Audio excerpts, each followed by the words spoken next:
Good afternoon, Wyoming. I'm Andrew Woffom. Thanks for joining us.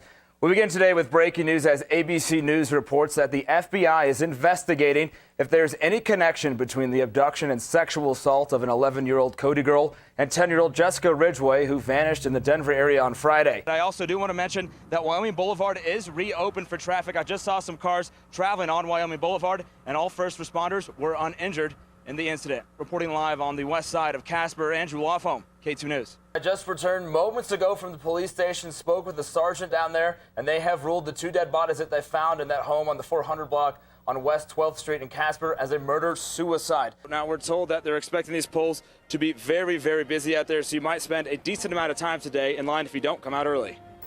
Well, Lindsay, the Grammy Award-winning New York Voices are performing right here at Natrona County High School's auditorium later tonight, but earlier today I got to check out some of Wyoming's younger performers.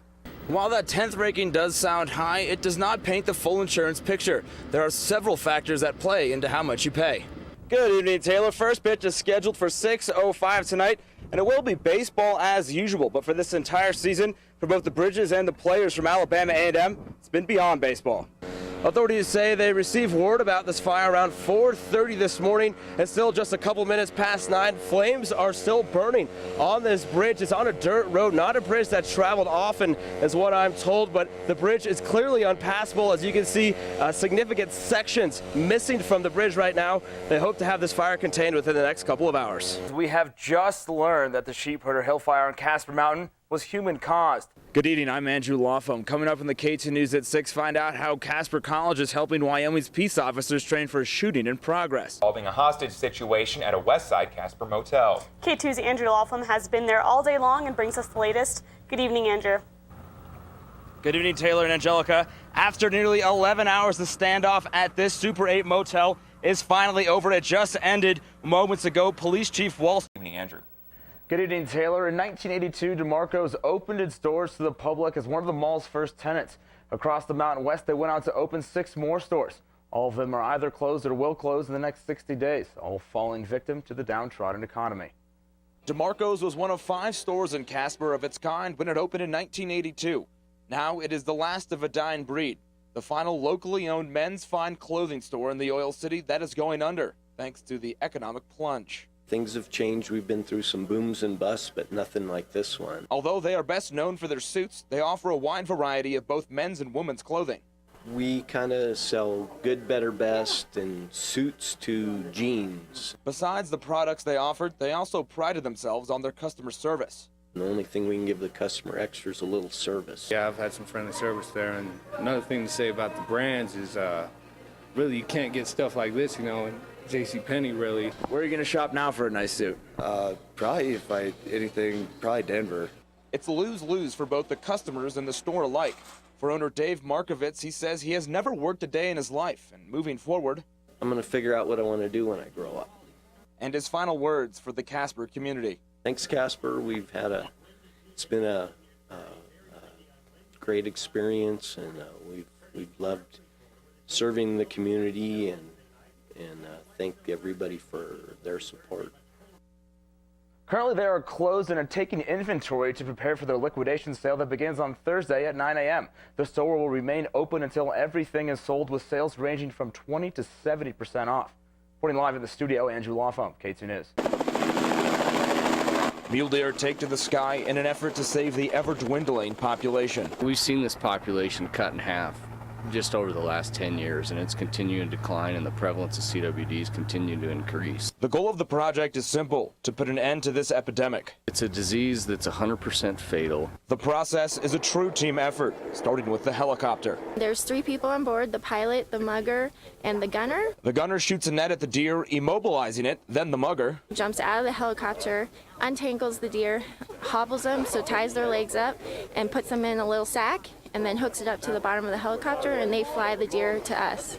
The deer are drugged and blindfolded to help keep them calm for the flight of their lives. Once the deer are on the ground, they are brought to a testing station where a blood test and a tonsil biopsy is administered for further examination later. The deer are also given penicillin to fight any infection they may have, as well as pain medication.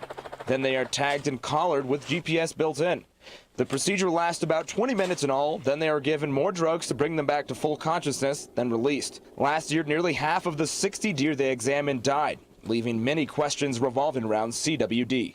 There's no vaccination for this kind of disease. We're just trying to better understand the role of it in terms of how it affects the population.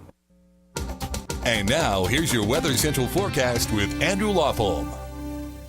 Welcome back, everyone, and good morning to you. Actually, it cooled off 3 degrees since we last spoke. 37 degrees right now in Casper. Those wind speeds only 3 miles an hour worth of wind, but dropping that wind chill value by 3 degrees, making it feel like 34. So right above that freezing mark, a little bit cooler this morning than where we were yesterday morning and definitely the morning before that. 2 mornings ago, we were in the 50s up to the north, but now low 40s and 30s to our north. All 30s out west, as you see here, 42 right now in Lander. These wind speeds are picked up a little bit in portions, but died down in Casper. So 14 miles an hour in Buffalo, 13 in Cody, 10 miles an hour worth of wind in Lander. But look at all those goose days out west. Yellowstone, Jackson, and Big Piney registering no wind right now, so not making it feel any cooler out there, but a lot of places right above that freezing marker. Now, Buffalo right now, 33 degrees. Again, Casper, 34 degrees. Riverton, 33 degrees as well, so that wind speed definitely making it feel a little bit cooler out there, but not doing anything too crazy. Precipitation-wise, not going to be anything crazy today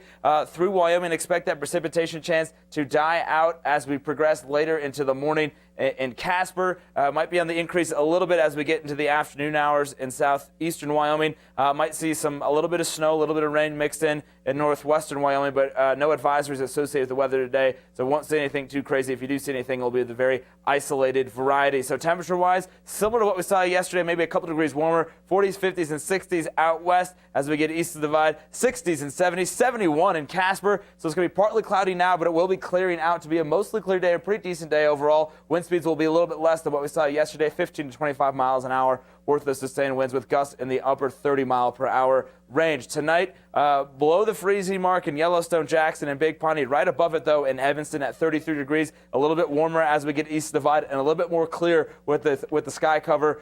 So tonight in Casper, there'll be a few clouds hanging out, but considerably less wind. Only 5 to 10 miles an hour worth of wind tonight in Casper. So 71 today in Casper, 71 tomorrow in Casper, heating up into the mid-70s Friday looking like the best day of weather these next 7 days.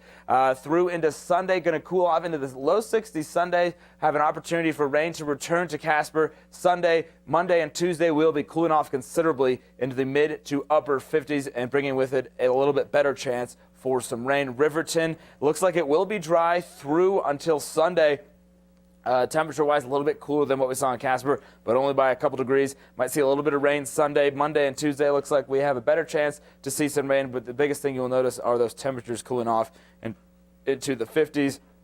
And in Cheyenne, we have a chance for rain today and tomorrow. 77 Friday, so great-looking Friday in Cheyenne. Saturday, cooling off a little bit to the mid-70s, but really cooling off into the 60s and then the 50s by Monday. That'll do it for weather on this Wednesday morning.